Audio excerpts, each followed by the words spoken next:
Deadly wildfires, they have hit New Mexico, and the state is now bracing for storms and possible flash flooding. In hard-hit Ruidoso, thousands of residents have been evacuated and hundreds of structures have been destroyed. Now that town is bracing for heavy rain. Tonight, we are joined by the mayor of Ruidoso, Mayor Lynn Crawford. Mayor, thank you so much for joining Top Story. We are so sorry to see what your community is dealing with and having to go through right now. Talk to us about what's happening with both the Salt and South Fork fires. 0% contained as of today. Is that still the case? Well, thank you, Ellison. Yes, that is still the case. We have well over 800 firefighters on the ground. They're actually actively working on the fire as we speak. The Salt fire has been somewhat subdued. It's still not contained. The fire on the South Fork is a different story. Of course, that's the one that ravaged through our community, destroying well over 1,400 structures, many of those homes. We still are in the area doing recon. We have the gas company in, making sure all the gas facilities are turned off, the electrical facilities, and just in now with the general from the National Guard. We have a heavy presence of police, sheriff's offices around. The outreach from the surrounding states and communities has been remarkable. Do we have any indication right now as to how or why these fires started?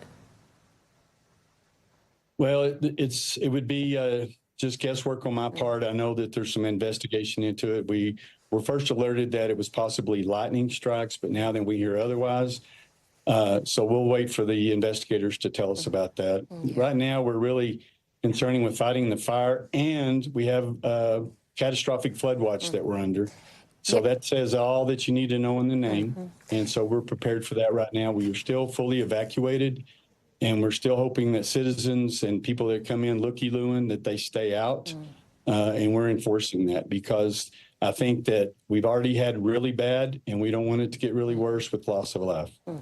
You mentioned the rain that could be coming. I mean, a lot of people would hear flash flooding, rain, heavy rain, and think, okay, wait, isn't that good if there are fires? But that's actually not the case, right? Could you explain to people why this combination is really not good?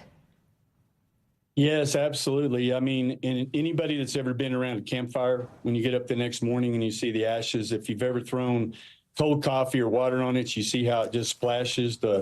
The soil is hydrophobic, so it doesn't take on water, so it just runs right over the top. Gathering steam, it just pulls the ash, the debris with it, and it clogs culverts, takes out bridges. And we had this happen in 2008 with Hurricane Dolly. And so we're told to be expecting the same kind of damage to this storm.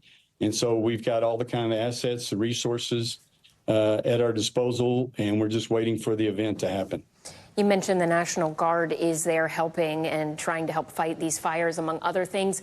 Do you believe that you are getting the help that you need from state authorities, other local authorities, and even the federal government, or do you and your community need more help?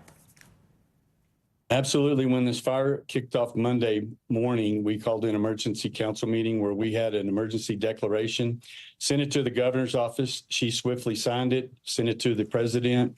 The president signed off on it today. And so with that comes resources, allocation of money.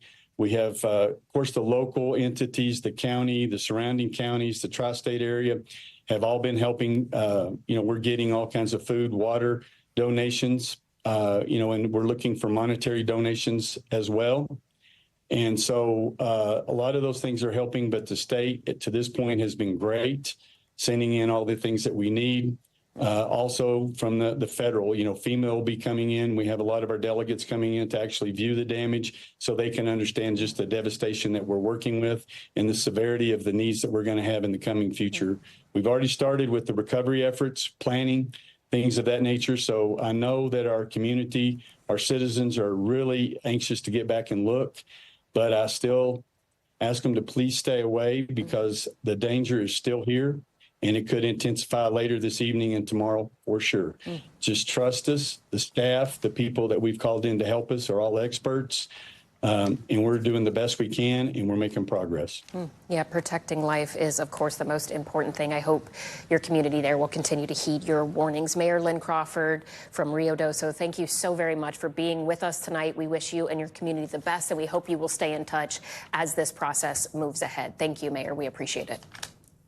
Absolutely. Thank you, Ellison. Thanks for watching. Stay updated about breaking news and top stories on the NBC News app or follow us on social media.